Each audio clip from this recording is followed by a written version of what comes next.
আমারই চেতনার রঙে পান্না হলো সবুজ, চুনি উঠল রাঙা হয়ে। আমি চোখ মেললুম আকাশে, জ্বলে উঠল আলো পূবে পশ্চিমে। গোলাপের দিকে চেয়ে বললুম, সুন্দর।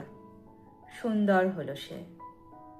তুমি বলবে এ যে তত্ত্বকথা, এ কবির বাণী নয়। আমি বলবো এ সত্য, তাই এ কাব্য। এ আমার অহংকার, অহংকার সমস্ত মানুষের হয়ে। মানুষের অহংকার পটে বিশ্বকর্মার বিশ্বশিল্প।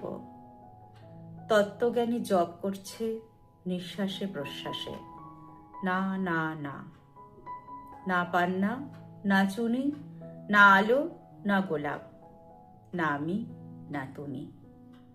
ওদিকে অসীম যিনি, তিনি স্বয়ং করেছেন সাধনা মানুষের সীমানায়। তাকেই বলে আমি। সেই আমির গহনে আলো আধারের ঘটল সঙ্গম। দেখা দিল রূপ, জেগে উঠল রস। না কখন ফুটে উঠে হলো হাঁ।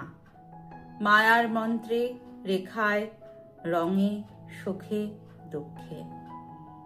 একে বলো না তত্ত্ব, আমার মন হয়েছে পুলকিত। বিশ্ব আমির রচনার আসরে হাতে নিয়ে তুলি, পাত্রে নিয়ে রং। পণ্ডিত বলছেন বুড়ো চন্দ্রটা নিষ্ঠুর, চতুর হাসি তার। মৃত্যুদূতের মতো ঘুড়ি মেরে আসছে সে পৃথিবীর পাজরের কাছে। একদিন দেবে চরম টান তার সাগরে পর্বতে। মর্তলোকে মহাকালের নতুন খাতায় পাতা জুড়ে নামবে একটা শূন্য। গিলে ফেলবে দিন রাতের জমা খরচ। মানুষের কীর্তি হারাবে অমরতার ভান। তার ইতিহাসে লেপে দেবে অনন্ত রাত্রির কালি। মানুষের যাবার দিনের চোখ বিশ্ব থেকে নিকিয়ে নেবে রং। মানুষের যাবার দিনের মন ছানিয়ে নেবে রস। শক্তির কম্পন চলবে আকাশে আকাশে, জ্বলবে না কোথাও আলো।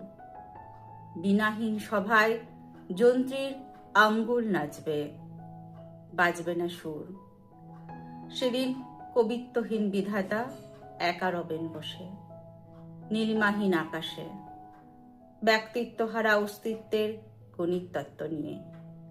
তখন বিরাট বিশ্বভুবনে দূরে দূরান্তে অনন্ত অসংখ্য লোক লোকান্তরে এ বাণী ধ্বনিত হবে না কোনোখানেই, তুমি সুন্দর, আমি ভালোবাসি। বিধাতা কি আবার বসবেন সাধনা করতে? যুগ যুগান্তর ধরে প্রলয় সন্ধ্যায় জপ করবেন, কথা কও, কথা কও। বলবেন বলো তুমি সুন্দর, বলবেন বলো আমি ভালোবাসি। শুনলেন কবি রবীন্দ্রনাথ ঠাকুরের লেখা কবিতা। কবিতা পাঠে আমি মৌমিতা পাই।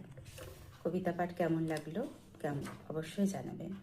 কবি রবীন্দ্রনাথ ঠাকুরের কবিতা আমি, কবিতা পাঠে মৌমিতা পাই। নমস্কার।